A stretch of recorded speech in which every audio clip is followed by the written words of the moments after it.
I am Rico Balfour, and this is Uncut News.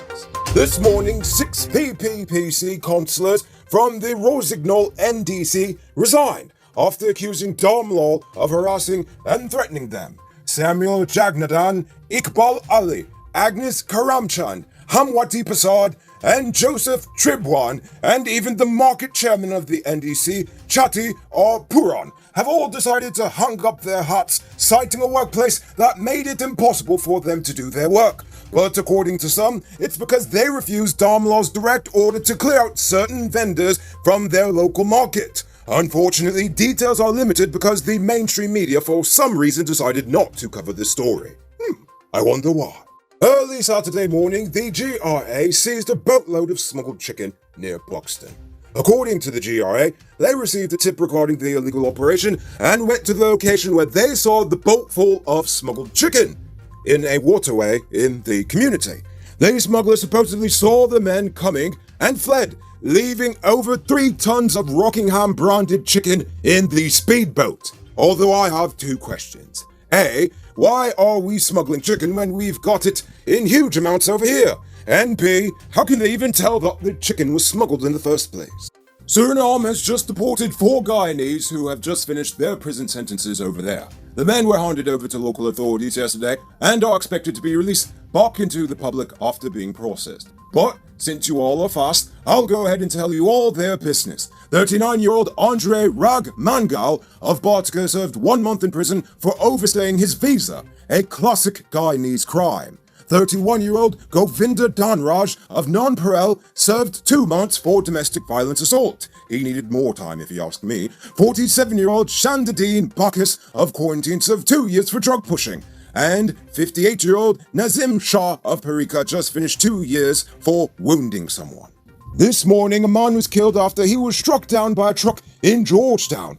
The accident occurred near the traffic light at the junction of Mandela Avenue and the East Bank Public Road. The identity of the victim is not yet known, but he is suspected to be a vagrant of some sort. Now it's time to tell you about Best Buy's car of the day. Currently on sale is the 2018 Suzuki Swift RS Sport Edition. It comes with Bluetooth, CD, stereo, steering controls, crystal lights, mag rims, fog lamps, and much, much more. Pay cash for $3.6 million, or pay down as low as $720,000 with around $70,000 monthly, and it's yours. Call or WhatsApp 662-0844 for more info, or visit their showrooms at 171 Peter Rose Street, Queenstown, or Lot 2 Lamar Street, and tell them Rico sent you for this sweet deal. A mother and daughter in Linden are currently in police custody after they allegedly murdered a man in Victory Valley.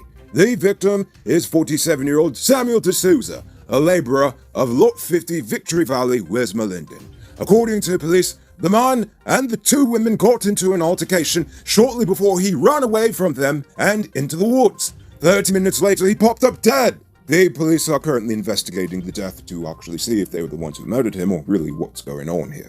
Also in Linden, a group of hellbound bandits have robbed 3 churches in Mackenzie, carting off thousands of dollars in equipment and other items. The Flourishing Place Apostolic Ministry, Jubilee Center, the Mackenzie Baptist Church, and the Prayer Worship Church were all targeted. During a breaking and entering spree spanning all of last week, the thieves stole 2 amplifiers, 1 audio mixer, a gift set consisting of a cologne and watch, 1 keyboard power cord, a black bag of clothes, 2 5-inch speaker boxes, and 6 electrical fans, and probably any chance of having a pleasant afterlife. But it should be noted that according to the law, anyone who breaks and enters a place of worship and commits a felony is liable to life in prison. So good luck to those guys. They're going to need it. You can multiply your cash by selling Digicel Top-Up. This is a legit way you can earn some extra money at your business or to supplement your existing side hustle. Become a top-up vendor quick and easy through Cellular Plus. Call them on telephone number 685-3109 for more info. 1 GDF officer is currently under close arrest following an alleged assault on his 29-year-old wife, a doctor of Mibikuri Cottage Hospital, on Sunday at around 3:30 p.m. The woman reported to police that 25-year-old Nandlal Ball of number 53 Village Quarantine Papis assaulted her at Lusignan Prison Road, East Coast, Demerara. Nevertheless, an investigation is ongoing. It's now time for today's Rona Report. Today, the nation recorded 7 new cases. There are now 203 persons dead. So that means 3 persons died over the weekend. Oh my. There are now 8 persons in the ICU and 389 persons in home isolation. The total number of known cases in the country now stands at 8,814.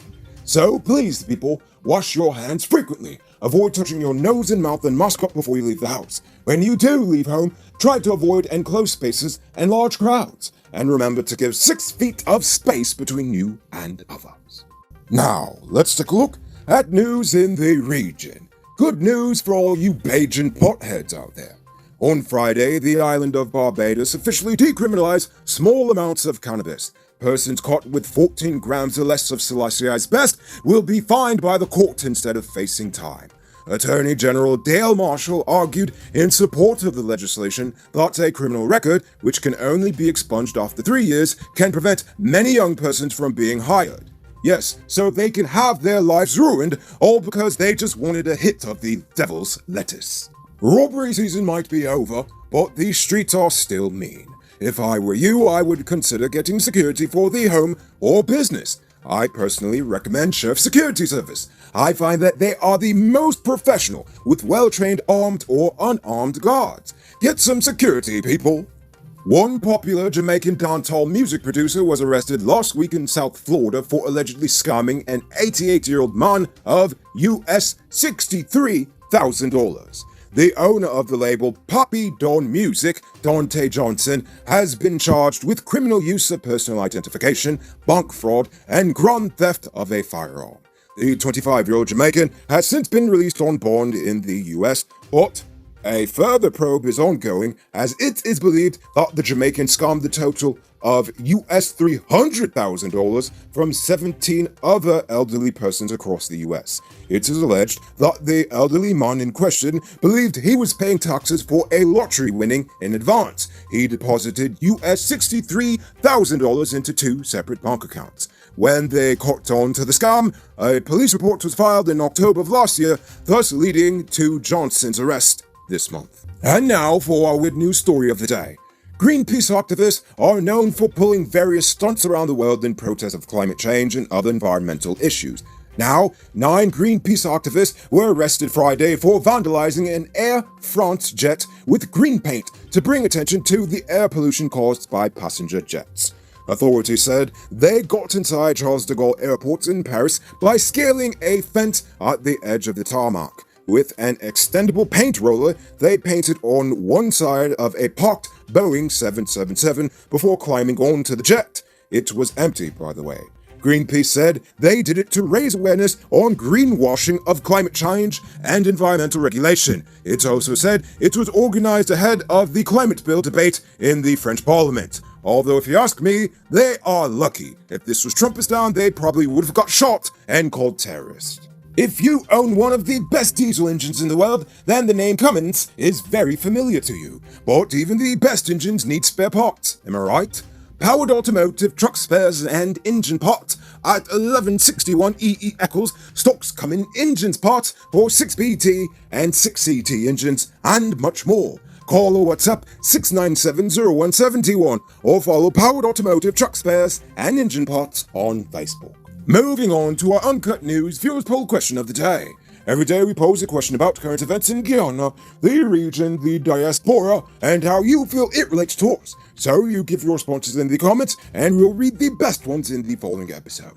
Friday's question was, with 47 officers in front of the courts, the GPF is saying that they are getting serious about cracking down on illegal behavior among their ranks. What are some things the force should do to try to actually attract quality recruits? Carl Samoa said, first they should get rid of them racists in the force and make things fair, and also make fitness a priority and not have a set of big belly bribe takers on the road. Jay Jairam says the police force should hire some university graduates and pay them a good salary. Troy DeWeaver said, easy. All the GPF has to do is pay the policemen and women what they're worth, and then you can attract more people. They need better wages. And finally, Ramiz Bosch says the GPF can do intense background on suitable candidates with proper academic qualifications. They just can't be hiring the same set of numbskulls year after year. So for tonight's question, today is International Women's Day. How did you honor the women in your life today? Think about that question and tell us in the comments below. If your response is good enough, we just might feature it in Tuesday's episode. Anyway, that's all the time we have for tonight. Check us out tomorrow for another. Until then, I'm Rico Bullford saying good night, folks.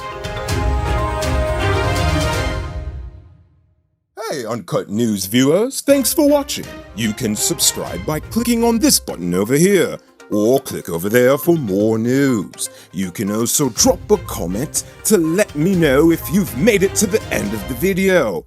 Goodbye for now.